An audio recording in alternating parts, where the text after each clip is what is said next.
Saudara-saudari yang terkasih dalam Kristus, mari kita berkati diri kita dengan tanda kemenangan Kristus. Dalam nama Bapa dan Putra dan Roh Kudus. Amin. Ujilah aku ya Tuhan, dan cobalah aku. Selidikilah batinku dan hatiku, sebab mataku tertuju pada kasih setiamu, dan aku hidup dalam kebenaranmu.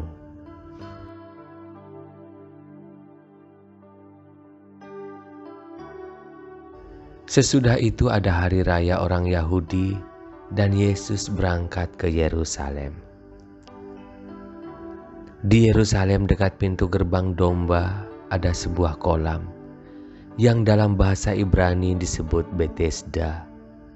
Ada 5 serambinya, dan di serambi-serambi itu berbaring sejumlah besar orang sakit, orang-orang buta, orang-orang timpang, dan orang-orang lumpuh yang menantikan goncangan air kolam itu. Sebab sewaktu-waktu turun malaikat Tuhan ke kolam itu dan menggoncangkan air itu. Barang siapa yang terdahulu masuk ke dalamnya sesudah goncangan air itu, menjadi sembuh apapun juga penyakitnya. Di situ ada seorang yang sudah 38 tahun lamanya sakit. Ketika Yesus melihat orang itu berbaring di situ, dan karena ia tahu bahwa ia telah lama dalam keadaan itu, berkatalah ia kepadanya, "Maukah engkau sembuh?" Jawab orang sakit itu kepadanya, "Tuhan, tidak ada orang yang menurunkan aku ke dalam kolam itu apabila airnya mulai goncang. Dan sementara aku menuju ke kolam itu, orang lain sudah turun mendahului aku." Kata Yesus kepadanya, "Bangunlah, angkatlah tilammu dan berjalanlah." Dan pada saat itu juga sembuhlah orang itu. Lalu ia mengangkat tilamnya dan berjalan. Tetapi hari itu hari Sabat. Karena itu orang-orang Yahudi berkata kepada orang yang baru sembuh itu, "Hari ini hari Sabat dan tidak boleh engkau memikul tilammu." Akan tetapi ia menjawab mereka, "Orang yang telah menyembuhkan aku, dia yang mengatakan kepadaku, 'Angkatlah tilammu dan berjalanlah.'" Mereka bertanya kepadanya, "Siapakah orang itu yang berkata kepadamu, 'Angkatlah tilammu dan berjalanlah'?" Tetapi orang yang baru sembuh itu tidak tahu siapa orang itu, sebab Yesus telah menghilang ke tengah-tengah orang banyak di tempat itu.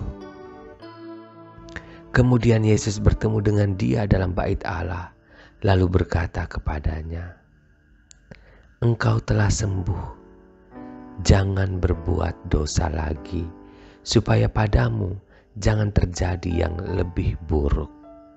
Orang itu keluar lalu menceritakan kepada orang-orang Yahudi bahwa Yesuslah yang telah menyembuhkan dia. Dan karena itu orang-orang Yahudi berusaha menganiaya Yesus karena ia melakukan hal-hal itu pada hari Sabat.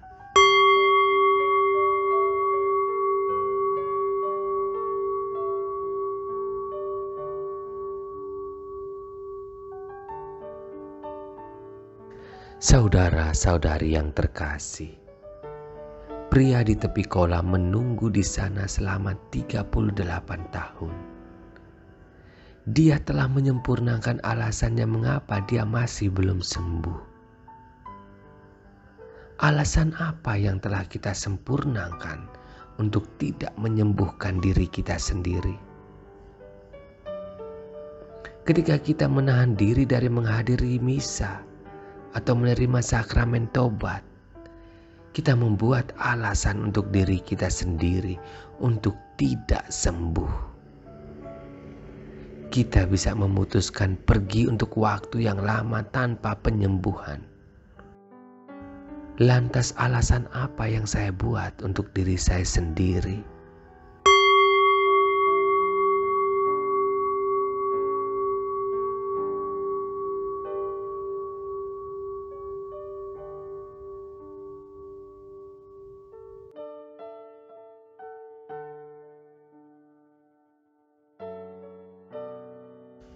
Marilah kita berdoa.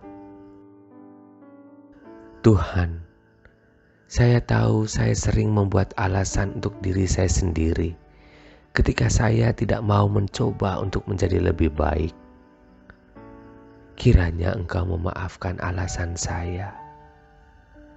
Tolong beri saya kesembuhan yang saya cari.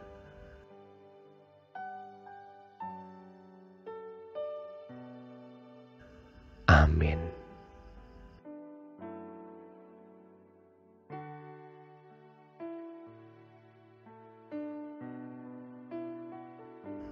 Dalam nama Bapa dan Putra dan Roh Kudus. Amin.